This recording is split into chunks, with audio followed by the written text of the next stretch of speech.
ሰላም ጤና ይስጥልኝ ውድና የተከበራችሁ ተከታታዮቼ፣ ዛሬ ቀን 23ኛው ወር 2026 ዓመተ ምህረት ነው።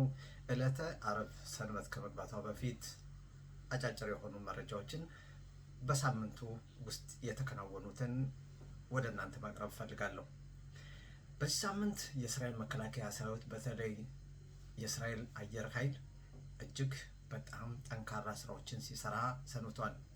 ኢራንን ሙሉ በሙሉ የኢራንን አየር ክልል በመቆጣጠር ከሰሜን፣ ከምስራቅ፣ ከምዕራብ፣ በደቡብ በሁሉም ቦታ እንዳሻው እየተዘዋወረ የኢራንን ከፍተኛ ባለስልጣናትና እንዲሁም ጀነራሎችን ሲያድን እንዲሁም ደግሞ ሲያስወግድ ሰንብቷል።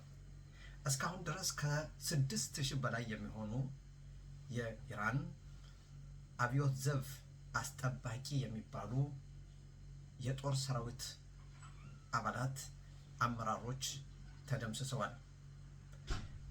እንዲሁም ሚኒስትሮችና በርካታ ጀነራሎችም ከሰሞኑ ተደምስሰዋል። እስራኤል በኢራን አየር ክልል ሁሉንም አካባቢ በመቆጣጠር እንዲሁም ደግሞ የባህር ኃይሉንና ሌሎችንም ማውደም ጀምራለች።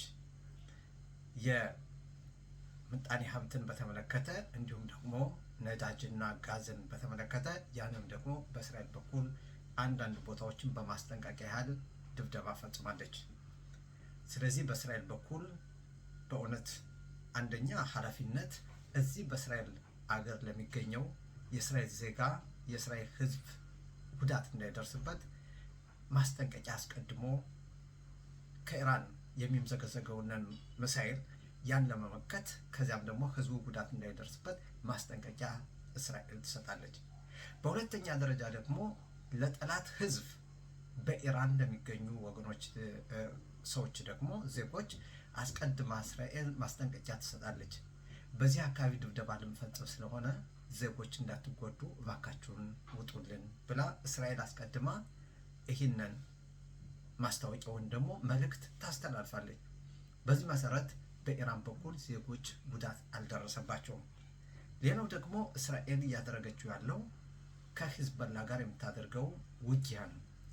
ሂዝቦላ ደግሞ ለአባቱ ለኢራን አብሮ ስለመጣና ጦር ስለከፈተ አሁን በሊባኖስ በደቡብ ሊባኖስ በሂዝቦላ ላይ የሚካሄደው እርምጃ እጅግ በጣም ከባድ ነው። በርካታ የሂዝቦላ ሽብርተኛ መሪዎች እና ሽብርተኞች ተደምስሰዋል። እንዲሁም ደግሞ ወታደሮቻችን ቤት ለቤት እየገቡ በደቡብ ሊባኖስ በርካታ የጦር መሳሪያዎችን እና እንዲሁም ደግሞ ሽብርተኞችን ማስወገድ ጀምረዋል። በአጠቃላይ እስራኤል የወሰደችው ያለው እርምጃ የህልውና እርምጃ ነው። እነሱ እስራኤልን ከምድር ገጽ እናጠፋለን እያሉ ሲፎክሩ፣ እስራኤል ደግሞ አለነ እናንተ ሞትን ትወዳላችሁ፣ እኛ ደግሞ ህይወትን እንወዳለን።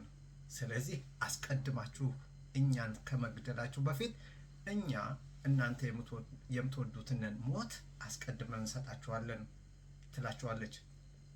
በዛሬው ዕለት ለምሳሌ የኢራን አብዮታዊ ዘብ የሚባለው ክፍለ ጦር ዋና ቃል አቀባይ እሱም ከፍተኛ ዛቻ እስራኤል እናጠፋለን እያለ ከሰሞኑ በጣም በከፍተኛ ደረጃ ሲደነፋ ነበር።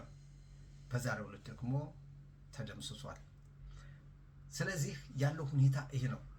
እስራኤል ዋና ዋናዎችን ነው እንጂ የምትመታ ከኢራን ህዝብ ጋር ምንም አይነት ጥላቻ የለባትም። እንዲሁም ይህ መንግስት እንዲወገድና ሌላ አዲስ መንግስት ተዋቅሮ ከእስራኤል ጋር መልካም የሆነ ግንኙነት እንዲኖር ይፈልጋል። የሚሰራውም ዓላማውም ይሄ ነው። ስለዚህ እስራኤል ለዘላለም ትኑር። እግዚአብሔር አምላካችን ደግሞ ይጠብቀን። የእስራኤል ህዝብ ደግሞ ለዘላለም ይኖራል። ማንም የሚያጠፋው ህዝብ አይደለም። ሻባት ቸር፣ ሰንበት ሰላም።